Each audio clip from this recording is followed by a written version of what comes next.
সুপ্রিয় ছাত্রছাত্রীবৃন্দ, আশা করি তোমরা ভালো আছো। আজকে অনলাইন ক্লাসে তোমাদেরকে স্বাগত। আজ 9 সেপ্টেম্বর 2020।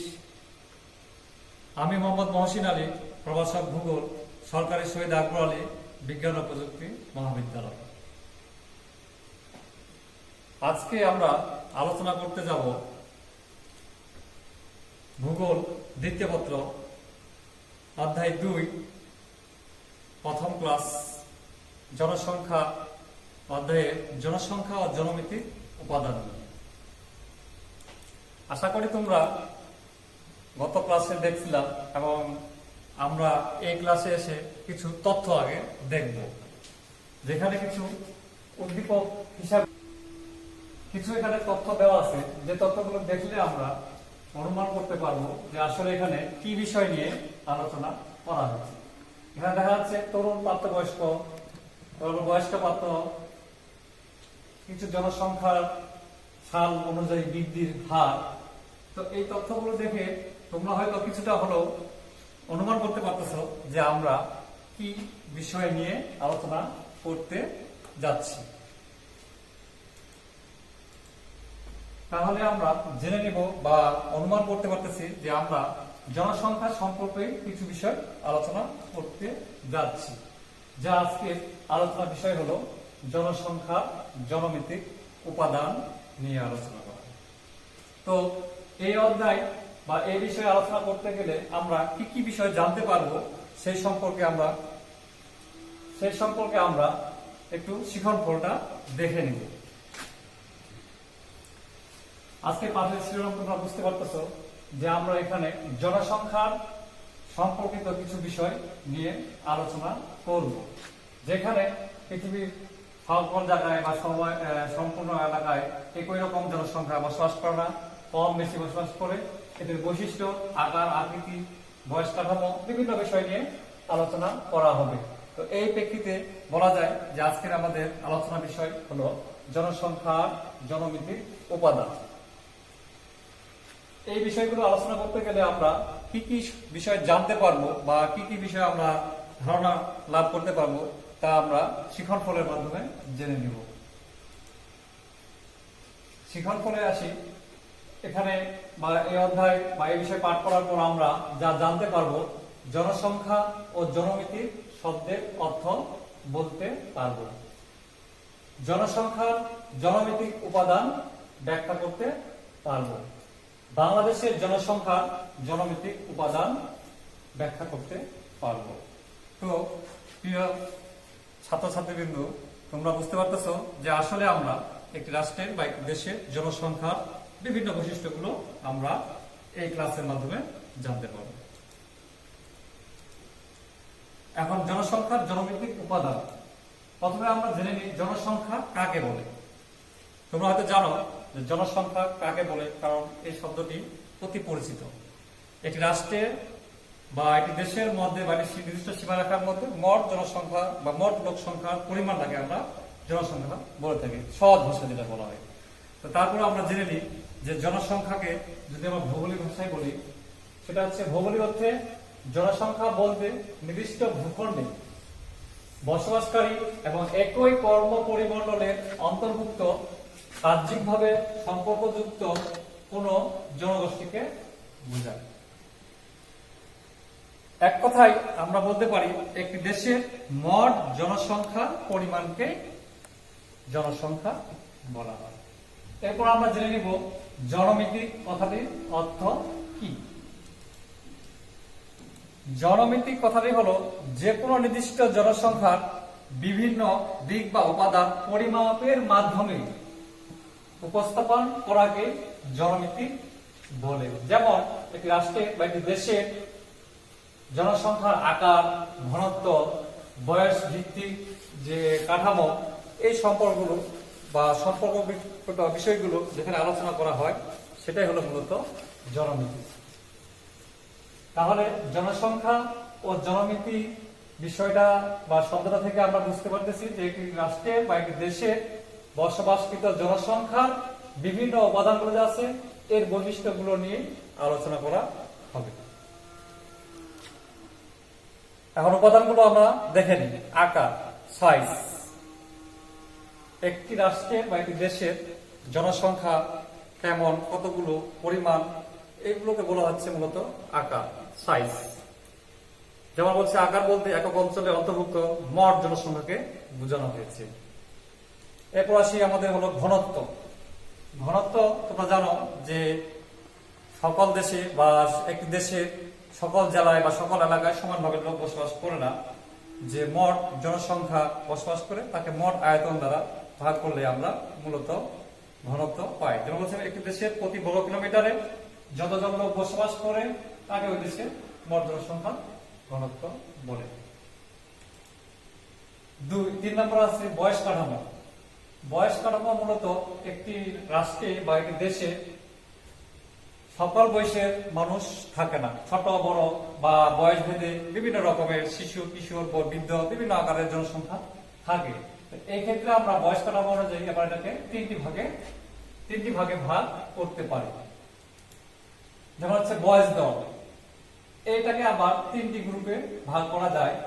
যেমন শিশু ও কিশোর, যেটাকে আমরা 0 থেকে 14 বা 19 এই বয়সের ছেলে মেয়েদেরকে আমরা শিশু কিশোরের মধ্যে ভাগ করতেছি। 2 নম্বর আসি প্রাপ্তবয়স্ক, যেটা হচ্ছে 19 থেকে 59, 60 থেকে 64 মধ্যে, এটাকে বলতেছি আমরা প্রাপ্তবয়স্কের জনসংখ্যা একটি রাষ্ট্রের মধ্যে বসবাস করে। 3 নম্বর আসি বৃদ্ধ, যেটা হচ্ছে 64 বা এর প্লাস, 64 বেশি, ঊর্ধ্ব বয়সী। এটা হলো বয়স দল অনুযায়ী গ্রুপ করলে। কাঠামো 3টি ভাগ ছিল, 3টা ভাগের মধ্যে আসি আমরা বয়স সূচক। বয়স সূচকটা হলো মূলত নির্ভরশীলতা বা নির্ভরশীল সূচক, যে পরের বা অন্যের উপর যে নির্ভরশীল হয় তার ক্ষেত্রে এটাকে আমরা যে একটা সূচক বা চিহ্নিত করি তার অনুপাত বা সেটাই এখানে বোঝানো হয়েছে। বয়স পিরামিড। বয়স পিরামিডটা হচ্ছে একটি রাষ্ট্রের বা একটি দেশে 10 থেকে 15, 15 থেকে 30 বা 30 থেকে 40 অথবা 60 থেকে 65, এইভাবে যে বয়সের অনুযায়ী আমরা এদেরকে ভাগ করি এবং একটি গ্রাফের মাধ্যমে বা চিত্রের মাধ্যমে উপস্থাপন করি, সেটাকে মূলত বলা হচ্ছে বয়স পিরামিড বা বয়স পিরামিড। সেই অনুপাতে একটি রাষ্ট্রের পুরুষ মহিলাকে আমরা আলাদাভাবে প্রকাশ করে থাকি। জন্মহার। জন্মহার প্রতিটা দেশে বা প্রতিটা রাষ্ট্রে সমানভাবে হয় না। কোন দেশে কম বেশি বা উন্নত দেশগুলোতে জন্মহারটা কম, কিন্তু উন্নয়নশীল এবং এশিয়া মহাদেশগুলোতে বেশি জনসংখ্যার হার দেখা যায়। যেমন জন্মহার, স্থূল জন্মহার নির্ণয় করার একটা সূত্র আছে যে কোনো বছরে জন্মিত সন্তানের মোট সংখ্যাকে ওই বছরে বা কোন বছরের মধ্যকালীন মোট জনসংখ্যা দ্বারা ভাগ করতে হয় এবং এটাকে 1000 দ্বারা গুণ করলে আমরা ওই রাষ্ট্রের বা ওই দেশের জন্মহার, স্থূল জন্মহার নির্ণয় করতে পারব। এরপর আসি মৃত্যুর হার। মৃত্যুর হারও ক্ষেত্রেও পার্থক্য দেখা যায়, কোন দেশে বা কোন এলাকায় কম, কোন এলাকায় বেশি। তো সেই ক্ষেত্রে আমরা মৃত্যু হারটা নির্ণয় করি একটি সূত্রের মাধ্যমে। বলছে এখানে যে 1 বছরে মোট মৃত্যুবরণকারী সংখ্যা ওই দেশের বছরের মধ্যকালে মোট জনসংখ্যা দ্বারা ভাগ করলে, এবং ভাগ করলে যদি আমরা 1000 দ্বারা গুণ করি তাহলে আমরা ওই দেশে বা ওই এলাকার মৃত্যুর হার নির্ণয় করতে পারি। মাথাপিছু আয়। মাথাপিছু আয় আমরা জানি যে মোট পরিবারের সদস্যগুলোর মধ্যে কতজন আয় বা ইনকাম করে তার পরিমাণটা নির্ণয় করা। তো মাথাপিছু আয় তোমরা সহজেই বুঝতে পারতেছ। তারপরে আসি নারী পুরুষ অনুপাত।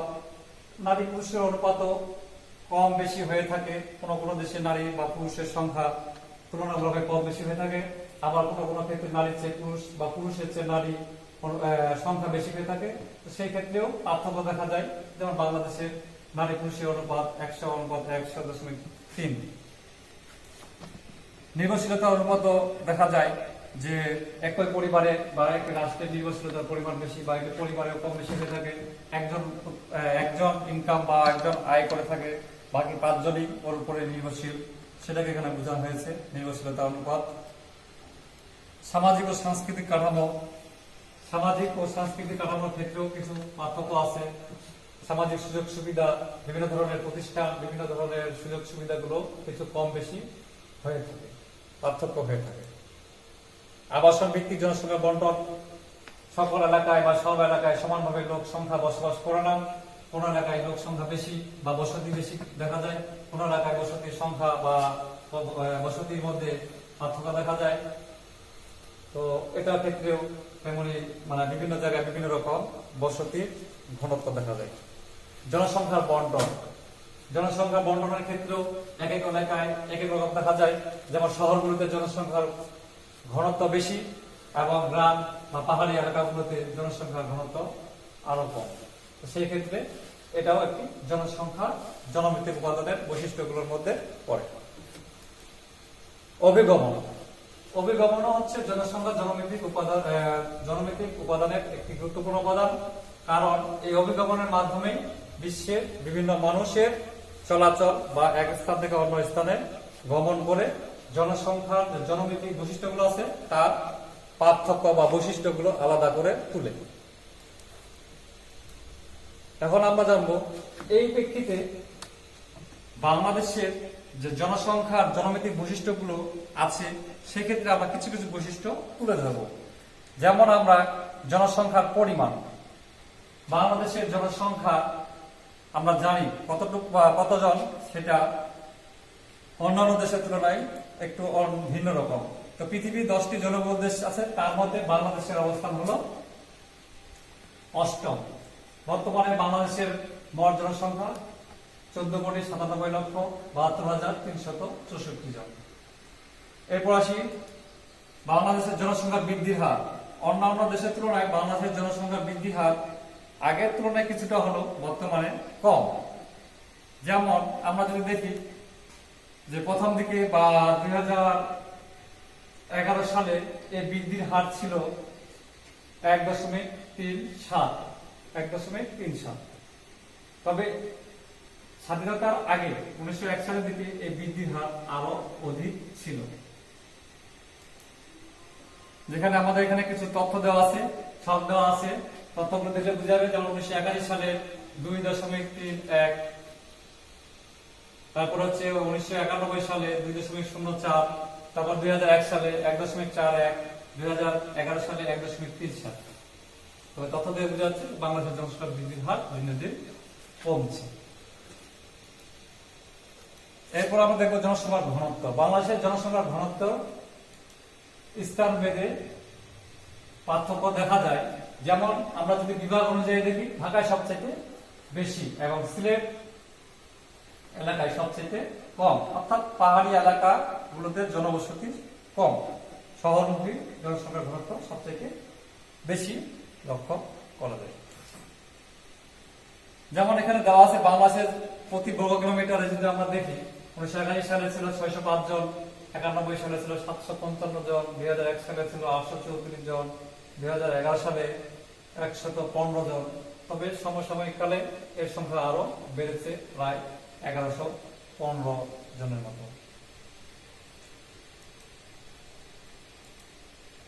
জন্মহার, মৃত্যুহার। আমরা যদি দেখি বাংলাদেশের জন্মহার, মৃত্যুহার এর পরিমাণটাও একটু ভিন্ন রকম। 2001 সালে স্থূল জন্মহার ছিল 18.9, মৃত্যুহার ছিল 4.8। 2011 সালে 19.2, মৃত্যুহার ছিল 5.5। 2017 সালে এর পরিমাণ দাঁড়ায় 18.8 এবং মৃত্যুর হার 5.4। তাহলে জনসংখ্যা জনভিত্তিক উপাদানগুলোর মধ্যে জন্মহার, মৃত্যুহার বাংলাদেশে উল্লেখযোগ্য। নারী পুরুষ অনুপাত। নারী পুরুষের অনুপাত তোমরা জানো হয়তো বা, বাংলাদেশের নারী পুরুষের অনুপাত হলো 100:103, যেটা বর্তমানে নারী পুরুষের অনুপাতের মধ্যে কিছুটা হলো পার্থক্য আছে। এখন আসি বয়স কাঠামো।